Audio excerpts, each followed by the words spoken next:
candidato a la alcaldía de Gijón por Izquierda Unida. Muy buenas noches, don Aurelio, bienvenido a La Lupa. Hola, buenas noches. ¿Le gusta encabezar la candidatura? Usted ha estado en muchos puestos en candidaturas electorales y ahora es la primera vez que está en un primer puesto. ¿Le gusta? Sí, porque creo que te da otras perspectivas, ¿no? La vida local te permite cercanía, te permite contacto con la gente, te permite, por decirlo de alguna manera, la cotidianidad de la política, ¿no? Y bueno, te permite pisar un poco terreno y te permite, sí, tener otra visión probablemente, sí, más cotidiana, más diferente de la política, ¿no? Y usted lo hacía en el Parlamento, nada original por mi parte, ese pensamiento. ¿No va a echar de menos los usos parlamentarios? Los usos parlamentarios no tanto, quizá echaré de menos también esa etapa, bueno, tanto de diputado como en la etapa que fui consejero, que la estoy recobrando ahora en la vida municipal, ¿no? De contacto con la gente, ¿no? Yo me dediqué, la verdad, que a conocer Asturias como no conocía hasta el momento, a pesar de nacer y vivir toda la vida en Asturias.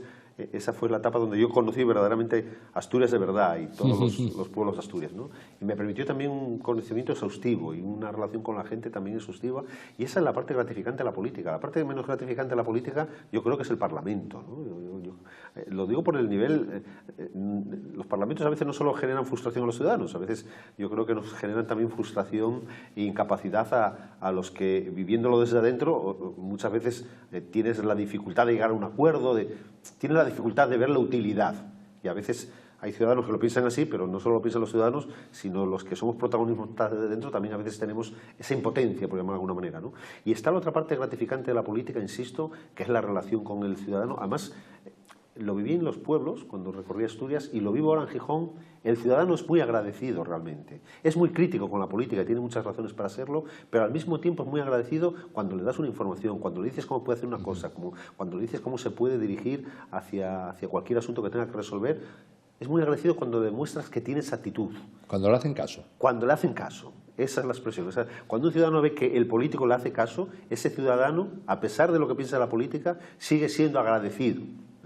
Y eso nos debería probablemente hacer pensar muchas cosas. Usted ha dicho del empleo que hay que buscar el liderazgo regional desde Gijón. Desarrolle esto. Yo creo que Gijón es, y no solo lo digo, puede parecer que es un exceso de gijonismo, eso que decimos los de Gijón, que somos tan grandes para todo, ¿no? El Molinón, la Escalerona. No pretende ser eso. Yo creo que Gijón tiene masa crítica suficiente para intentar liderar esta comunidad autónoma, ¿no? Tenemos una industria que sigue jugando un papel muy importante en nuestra comunidad autónoma, tenemos una capacidad exportadora nada desdeñable de esa industria y de otra pequeña y mediana industria. Tenemos un parque tecnológico que no solo es el 18% del Producto Interior Bruto de Gijón, sino que es el 10% del Producto Interior Bruto de Asturias.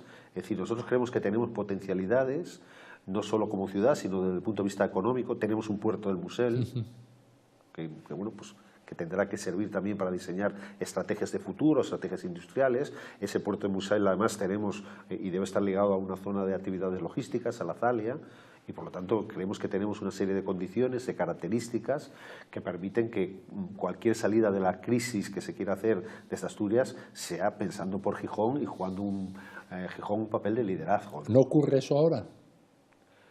No ocurre eso ahora. Yo creo que ahora Gijón es parte de la crisis, es evidente. Tenemos 27.000 personas desempleadas, ¿no? Es parte de la crisis por muchas razones, por razones probablemente endógenas, por razones también propias de la comunidad.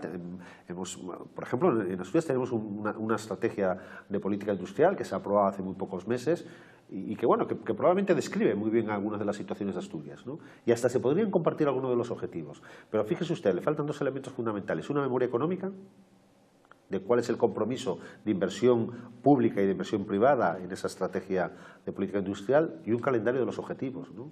Con lo cual, cualquier plan, cuando carece de memoria económica y carece de una calendarización, pues al final se convierte en un juicio de intenciones, ¿no? Pero no en un plan, no es un plan.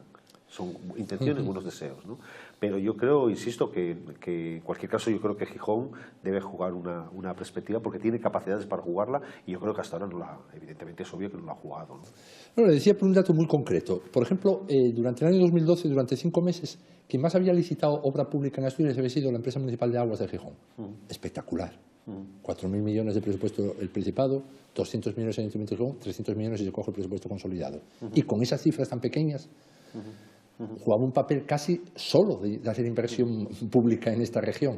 Bueno, yo más de una vez he hablado de la eficiencia de algunas empresas públicas y municipales de Gijón, ¿no? Pues yo creo que las empresas municipales y las empresas públicas en general tienen que ser eficientes, tienen que intentar dar beneficios y tienen que jugar un papel en la dinamización y en la activación de la economía, ¿no? En ese sentido ha puesto un buen ejemplo, ¿no? Y yo lo que creo que ha pasado en el Principado es al contrario, que el Principado, y usted lo sabe muy bien, hemos tenido un recorte drástico del nivel de inversiones, ¿no? Estamos hablando antes de que la crisis tuviera la virulencia que tiene, pues de casi 1.000 millones de inversión, y ahora pues estamos hablando de una inversión que, si no me falla la memoria, debe estar en 200 y pico, 300 millones de euros, ¿no? Por lo tanto, hemos tenido un recorte brutal, bestial, de la inversión en nuestra comunidad autónoma. ¿Ustedes plantean ayudas a las empresas? Nosotros, con las ayudas a las empresas, hay varias líneas, tanto a nivel de la política autonómica, como bien conoce, también hay algunas líneas a nivel de la política local. Nosotros las ayudas de las empresas siempre tienen que estar condicionadas a la generación de empleo, a la modernización de la empresa, a la modernización tecnológica de la empresa, pero evidentemente a la generación y al mantenimiento de empleo, ¿no? No solo lo planteamos, lo hemos practicado. Y una Consejería de Medio Rural, en todas las ayudas, por ejemplo, que venían de fondos europeos y que iban orientadas al desarrollo rural, teníamos una cláusula por la cual se obligaba a mantener o a generar el empleo. Y es más, cuando no se mantenía o aumentaba el empleo de esa empresa, se revocaba la ayuda, ¿no? Porque entendíamos que las ayudas públicas no tienen que ser para que la empresa no se consolide, avance, modernice y por lo tanto mantenga o genere más empleo, ¿no? No entendemos que haya ayudas económicas públicas que sirvan para que la empresa produzca menos o para que haya menos empleo, ¿no? Las ayudas tienen que servir para que sean las empresas más competitivas y, en cualquier caso, para que haya más empleo, ¿no? ¿Qué creen más en la posibilidad, le imagino usted, de alcalde de la ciudad, que para eso usted es su candidato a la alcaldía, creen más en la posibilidad de crear empleo público o empleo privado? Las dos cosas. Es decir, nosotros, que somos muy contundentes en decir, y que a veces lo expresamos con contundencia, y ayer en el videochat alguien me preguntaba, ¿usted solo cree que tiene que haber empleo público? ¿Cree que solo tiene que contratar el ayuntamiento? No, no creo eso. El ayuntamiento es el segundo contratador público de Gijón después de ArcelorMittal, ¿no? Eso es evidente, e insisto que además hay aquí ejemplos de empresas eficientes y, como usted dijo, con beneficios importantes, ¿no? Pero yo creo también en la sociedad civil y en la empresa privada, ¿no? No puede ser de otra manera. Yo me he reunido con Asprocon en esta ciudad, me he reunido con la Federación de Autónomos, me he reunido con la Unión de Comerciantes. Y yo creo que un ayuntamiento también debe favorecer e incentivar la actividad privada de muchas maneras, ¿no? Favoreciendo el turismo, favoreciendo el consumo, favoreciendo un turismo de calidad, no solo un turismo de fin de semana, favoreciendo la formación, favoreciendo el aprendizaje, en muchos casos que plantean los autónomos, que plantean la Unión de Comerciantes, favoreciendo el comercio local. Hay miles de fórmulas por las cuales, por ejemplo, las grandes superficies están entrando en los centros, no solo como gran superficie, sino como tienda que se llama, y no voy a decir ningún nombre, un desglose de lo que es la gran superficie, ¿no? Bueno, yo aspiro a tener un centro de la ciudad y unos barrios en la ciudad con una tienda local, con producción local, con iniciativa local, con innovación local, que nuestros comerciantes las tienen, ¿no? ¿Sabe por qué? Porque si no, se parece igual Talavera de la Reina, el centro de Talavera de la Reina, el de Madrid y el de Gijón. Grandes firmas, muchas de ellas dependientes de grandes multinacionales o de grandes superficies, pero donde el espacio local, la innovación, la creatividad y el que nuestros centros de las ciudades tengan personalidad propia no existe, ¿no?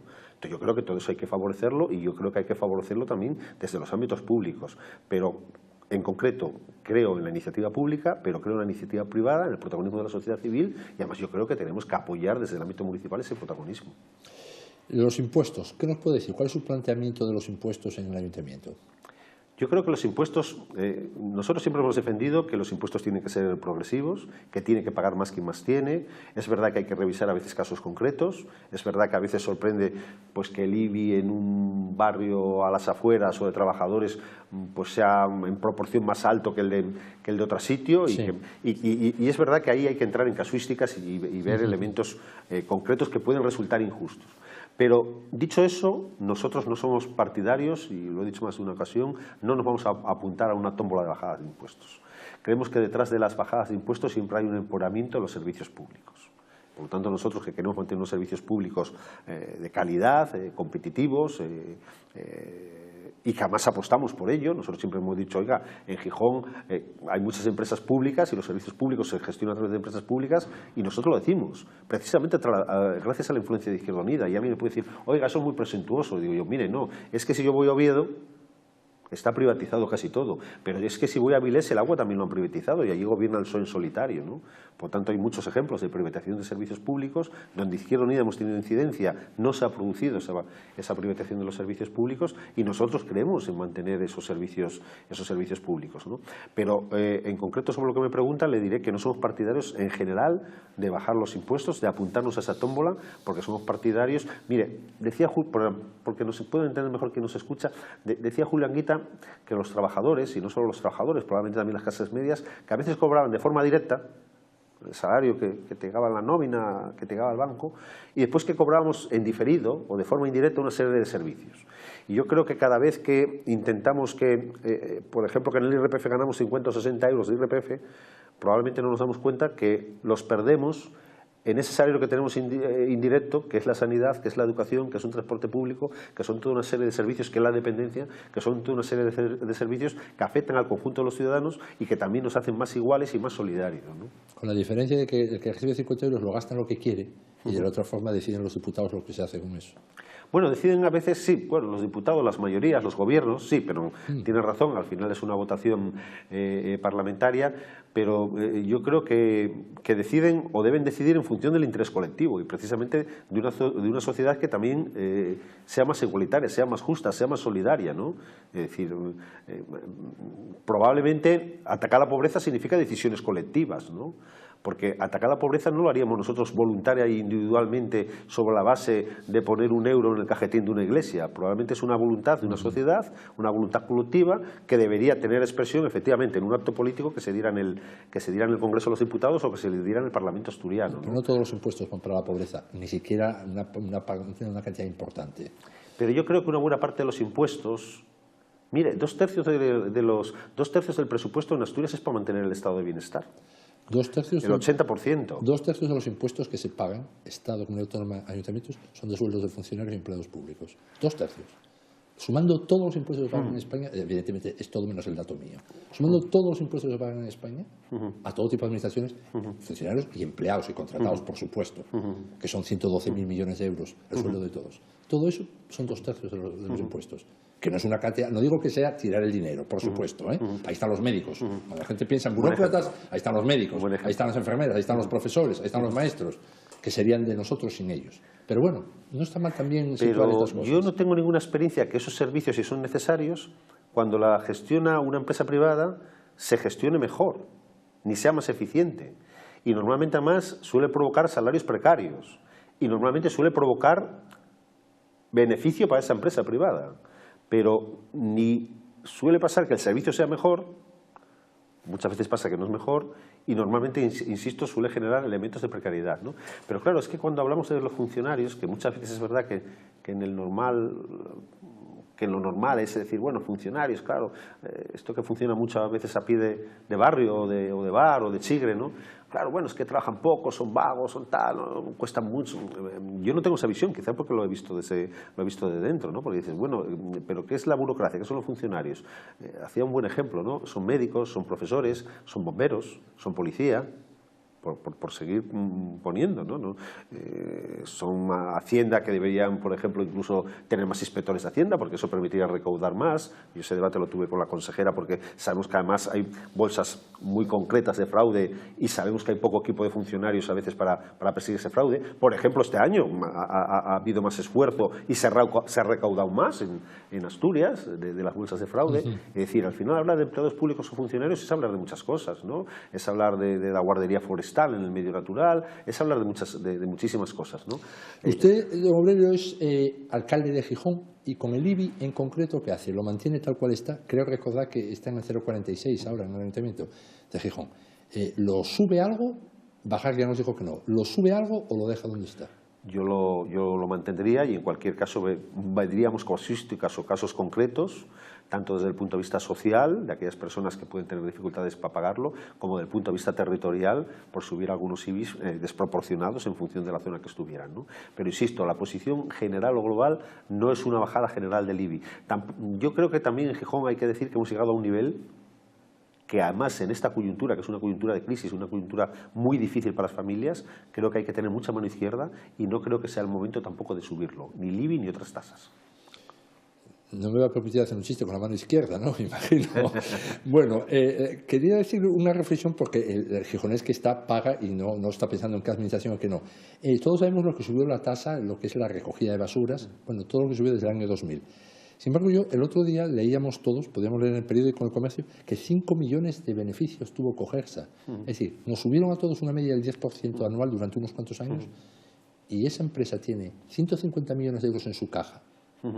Que no los tiene nadie, para que vamos a decir otra cosa, y de paso sube. ¿Cuál es la opinión de un candidato a la alcaldía de Gijón sobre esto? No, incomprensible. Yo supongo que está ahorrando y haciendo caja para hacer una incineradora que, como bien saben, no consideramos ni necesaria ni imprescindible, y lo consideramos poco razonable, ¿no? Es decir, una empresa cuando tiene beneficios debe revertirlos, ¿eh? Nosotros en nuestro programa decimos, por ejemplo, que las empresas públicas que tienen beneficios deben revertirlos en modernizarlas, en hacerlas más competitivas, pero ni más de más sí, por ejemplo, que reviertan esa empresa, pero que reviertan el conjunto de la ciudad, ¿no? Porque es necesario desde las administraciones públicas y de las empresas públicas aportar también al I más de más sí, ¿no? Pero es incomprensible que una empresa pública pueda tener ese nivel de caja que usted dice, ¿no? Quería preguntarle por servicios sociales. ¿Cuáles son sus propuestas en todo esto que es el bienestar social y tanta preocupación con el paro que hay? Nosotros en bienestar social lo primero que planteamos, y además es un tema que es recurrente con muchas entidades con las que nos estamos viendo, es que cada vez se hace necesario tener políticas más integrales y más transversales. Voy a explicarlo mejor. Hay cada vez más políticas aisladas, cada departamento la suya, pero falta una interconexión, una coordinación del conjunto de las políticas y por lo tanto creemos que es necesario coordinarlas más, que tengan transversalidad y además que tengan más participación de las ONGs del sector de lo que se denomina ONGs y organizaciones sociales del tercer sector, ¿no? Lo consideramos un elemento en ese sentido fundamental. ¿Qué ejemplo podemos poner? Pues una persona que está excluida socialmente probablemente tiene un problema de desempleo, por lo tanto afecta a las políticas de empleo.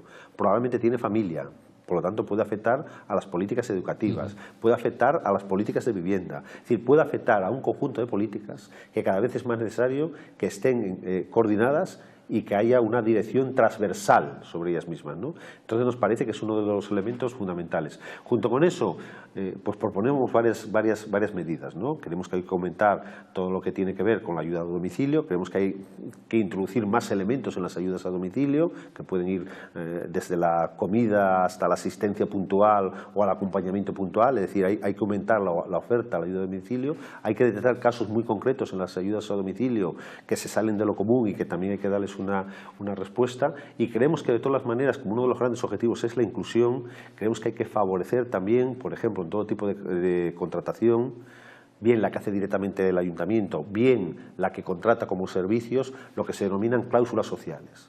Es decir, tiene que haber una parte de la contratación que va dirigida a esa parte de la población que está excluida, que tiene problemas sociales, que tiene problemas a veces de exclusión por razones de minusvalía. Es decir, tenemos que hacer ahí un esfuerzo. Alguien me puede decir, oiga, ¿y ese esfuerzo? No, ese esfuerzo tiene coherencia con la ley de contratos. Es posible de la ley de contratos. Es más, hay ciudades de España, en este caso algunas cercas como Avilés, que lo están haciendo, ¿no? Yo creo que hay todo un camino, todo un esfuerzo que hacer, que abarca desde los planes de empleo, que abarca desde las políticas sociales, que abarca desde la contratación del ayuntamiento, que abarca desde reforzar los servicios sociales. Creo que hay un conjunto de políticas que pueden reforzar, bueno, pues que hoy favorecer, digamos, y tener una política social con más musculatura, más intensa en nuestra ciudad, ¿no? ¿Usted aumentaría la subvención a entidades modelo Cáritas, Cocina Económica, Albergue de Covadonga? Yo creo que sí, pero dentro de un plan global. Mire, nosotros hemos propuesto... Es una propuesta que nosotros ya teníamos medio estudiada, pero que nos decidió, cuando antes de la campaña tuvimos una reunión con las organizaciones del tercer sector, con las ONGs, estaban estas organizaciones que usted ha mencionado en aquella reunión, fue en la Cocina Económica, estaban 20 y tantas, 30 entidades, y allí hubo una propuesta de que hubiera un pacto contra la pobreza, un pacto por una ciudad inclusiva. Y nosotros además fuimos los primeros en recoger ese guante. Y dijimos, oigan, mire, y este pacto además, y esa sí ya fue una propuesta más nuestra de Izquierda Unida que de ellos, este pacto además debería ser, proponía yo en concreto en este caso, más allá de una legislatura. ¿Y por qué más allá de una legislatura? Porque nos gustaría que fuera un pacto de ciudad, de Estado, ¿no? Entre comillas, ¿no? Y nos gustaría que fuera un pacto de la mayoría de los partidos políticos y un pacto también donde tuviera un protagonismo, no solo un elemento consultivo, sino un protagonismo activo, el conjunto de esas entidades para definir ese pacto contra la pobreza. Y decimos, oiga, más allá de una legislatura, ¿por qué?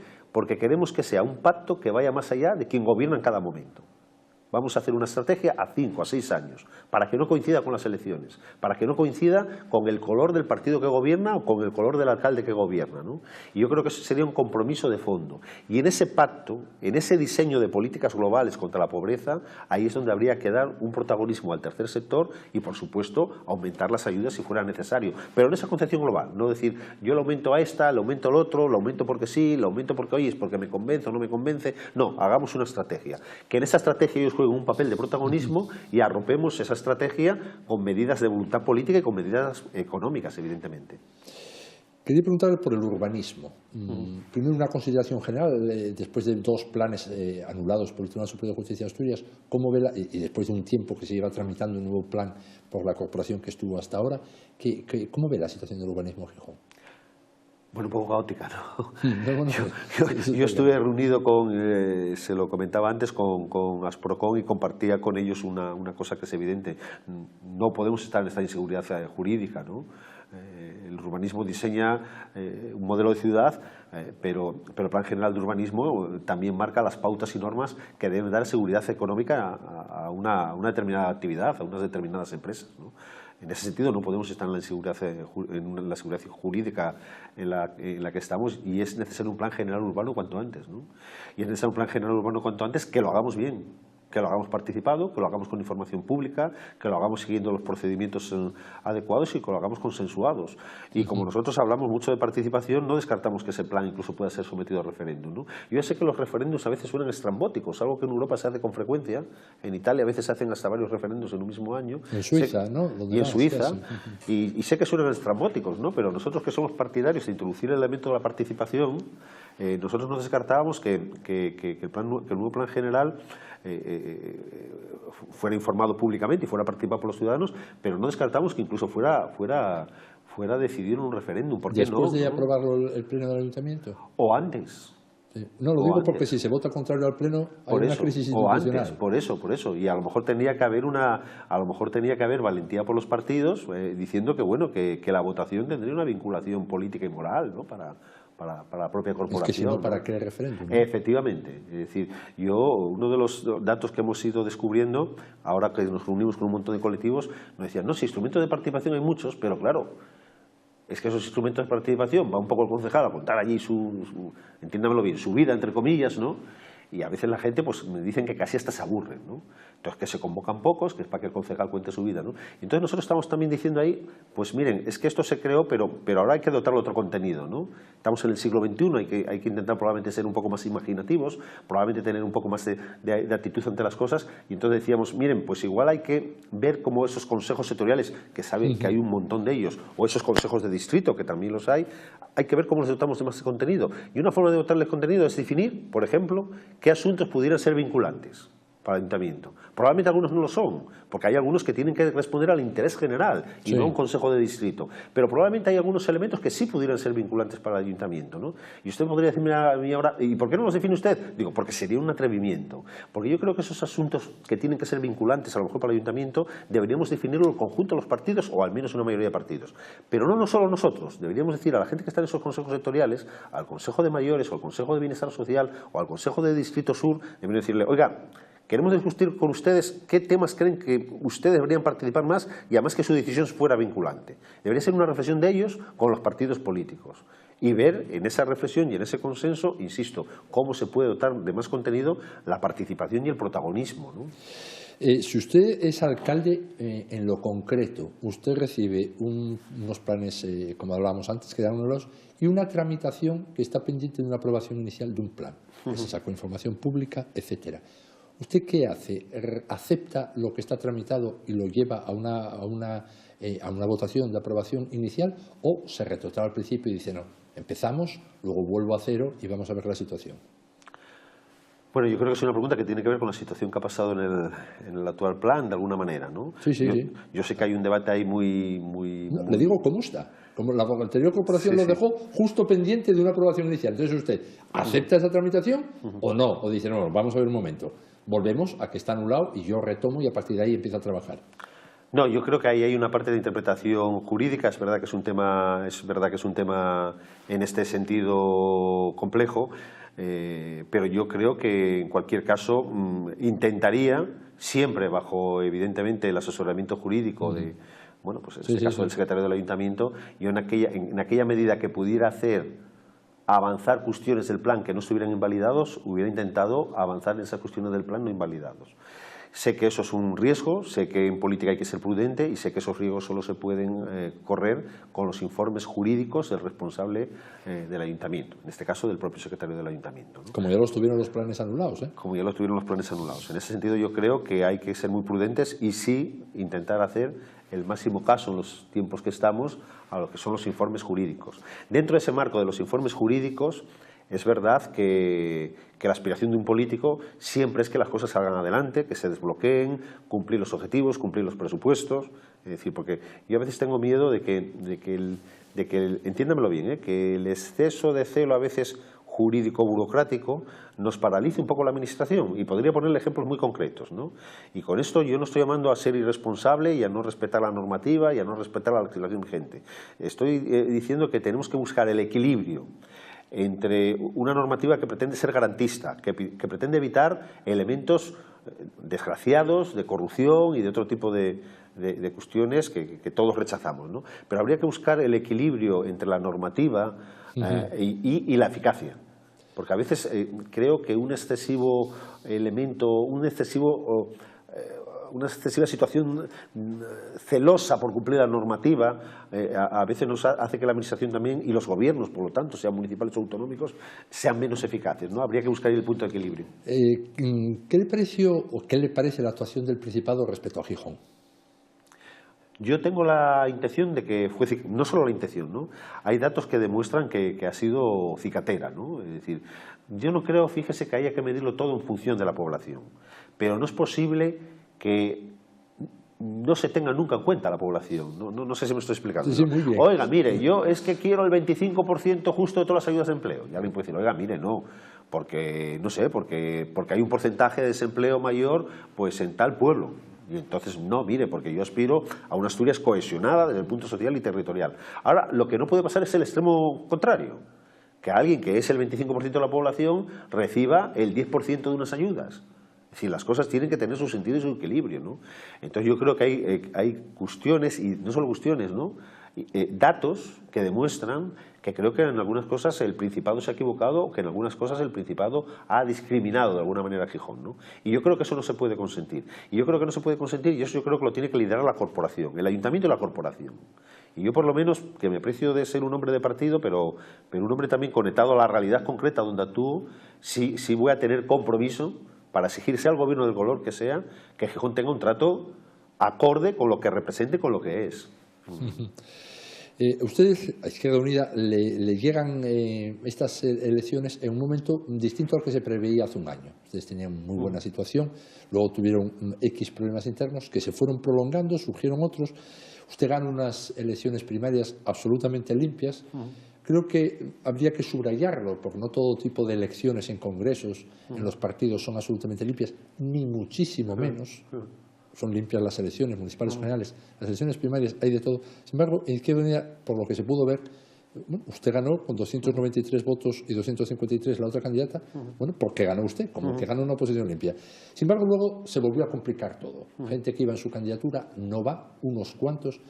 Bueno, no es una cosa un poco como una pesadilla tener que ir a unas elecciones y nunca se acaba de remediar y está ya la última crisis hasta el momento, un mes antes de tener que ir ya a las urnas. Sí, yo creo que ahí hemos cometido errores, creo que eran procedimientos novedosos y creo que hemos cometido errores. Yo creo que hemos cometido errores no solo en el proceso primario, sino también algunos errores antes, ¿no? Yo más de una vez he dicho que he visto que Gijón, nuestra organización en Gijón se movía por componentes excesivamente emocionales, ¿no? Y en política los componentes emocionales son positivos, ¿no? No hay que ser solo fríos y calculadores, hay que vivir y sentir las cosas, pero las cosas también tienen que tener un equilibrio, tiene que haber un espacio para el debate pasional y tiene que haber un espacio para el acuerdo y para ejecutar. Yo creo que es un equilibrio en Gijón hace más de un año que se rompió, el equilibrio entre lo emocional y lo racional y la necesidad de actuar cohesionados también hacia el exterior, ¿no? Y yo en ese sentido, lo he dicho más de una vez y lo sigo diciendo, pido sinceras disculpas por esas partes en las que nosotros damos la impresión de que nos preocupamos más de nosotros que de los ciudadanos, ¿no? Pero al mismo tiempo que pido disculpas, quiero decirle también a los ciudadanos que nunca hemos faltado a ningún compromiso. Nunca ha habido una manifestación, una empresa en crisis, un problema, un ciudadano que pasara por la sede o por el grupo municipal que no haya sido atendido, ¿no? Es decir, hemos seguido atendiendo nuestras responsabilidades como organización. Pero se devaluó la representación en el ayuntamiento.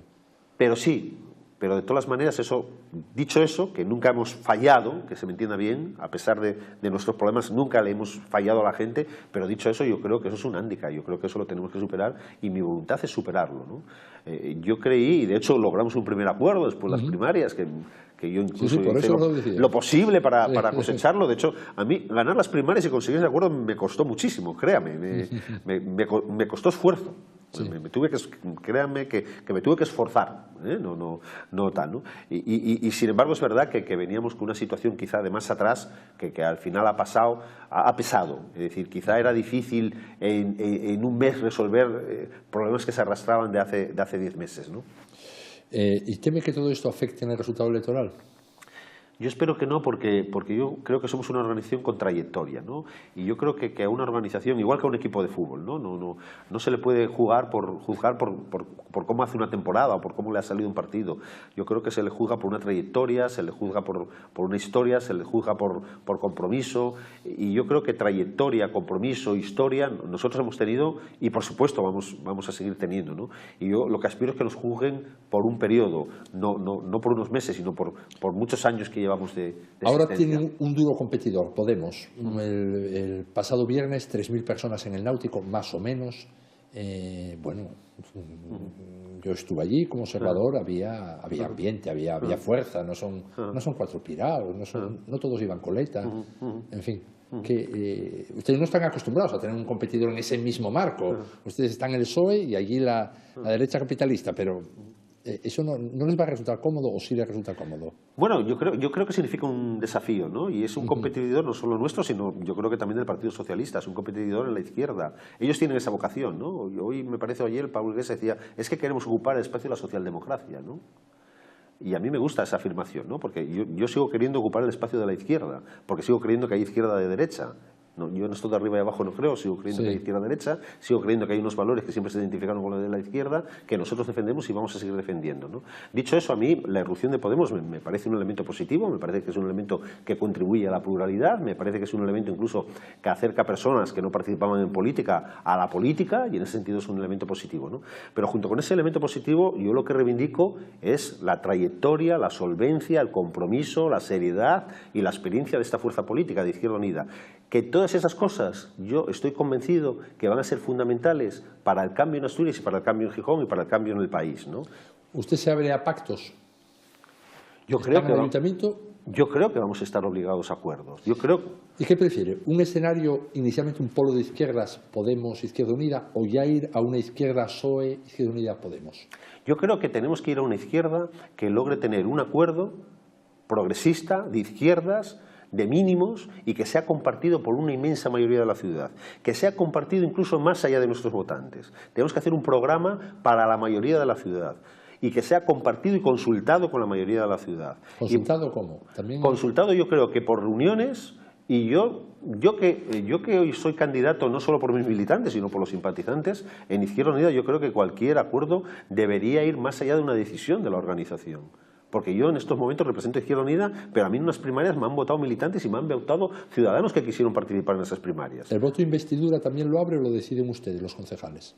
Pues el voto de investidura, no, en cualquier caso será un referéndum en la organización, y yo lo que estoy abriendo la posibilidad, y es una reflexión mía, todavía en la organización no la hemos hecho, es que ese voto de investidura también haya personas del entorno de Izquierda Unida y de los ciudadanos que puedan participar, como participaron para elegirme a mi candidato a la alcaldía. ¿Por qué no deben participar en decisiones importantes? ¿Y por qué Izquierda Unida no debe abrir esa participación? Yo creo que sí, yo creo que tenemos que abrir la Izquierda Unida y yo creo que tenemos que abrirla a todos los partidos. Yo creo que la participación tiene que ser el paradigma del cambio en la próxima legislatura, tanto a nivel municipal como a otros niveles, ¿no? Y por lo tanto, programa amplio, programa de izquierdas y programa que puede ser compartido por la mayoría de los gijoneses. Y yo, sinceramente, creo que puedo tener más coincidencias con algunas fuerzas políticas que con otras.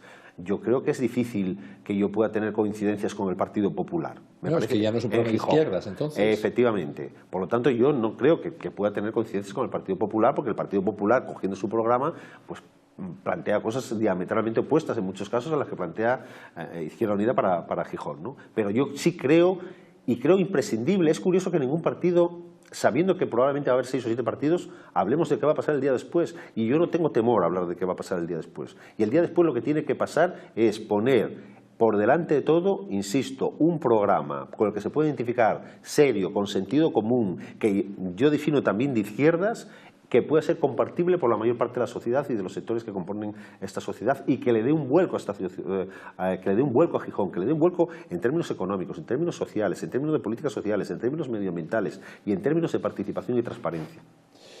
Bueno, pues se nos fue el tiempo. Muchas gracias, señor Martín, por su presencia y, como todo, le deseamos suerte el próximo día 24 en las urnas. Muchas gracias a vosotros. Muy bien, pues nosotros llegamos al final de la lupa de este programa especial que es viernes. Volveremos el martes con entrevistas a candidatos al Principado y al Ayuntamiento de Gijón.